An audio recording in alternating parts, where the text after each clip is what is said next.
The film Dances with Wolves employs the aesthetic convention of the noble savage. The noble savage character, as described in Lecture 18, is living close with nature, comprehending the laws of nature through instinct and reason while also being enlightened.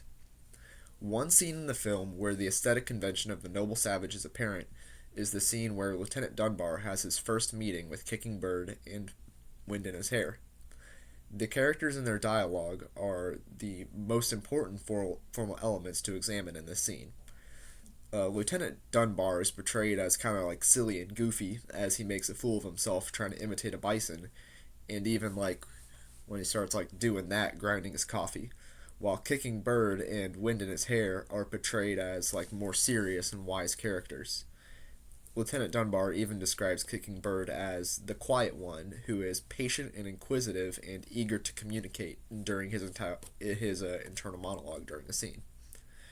Other elements of film that were described in Lecture 16 that are important in this scene are the score as Kicking Bird and Wind in his hair ride down the hill to meet with Lieutenant Dunbar. There's a mixture of longer shots and with the normal close shots where the rest of the tribe kind of sits on top of the hill and looks down at Dunbar's homestead as they meet. And the tone is kind of light and not really serious and more friendly.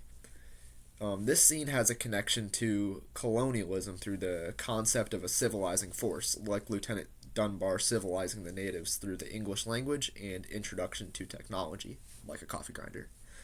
The belief in needing to civilize Native Americans can be seen in other texts from the actual time period, uh, which can be with or without the concept of the noble savage, such as John Sears' Myth of the Wild West, where he describes tourists having an image of a violent West in reference to natives, which obviously doesn't apply to the concept of a noble savage, but it does imply the need to be a civilizing force and civilize another culture through their own cultural norms.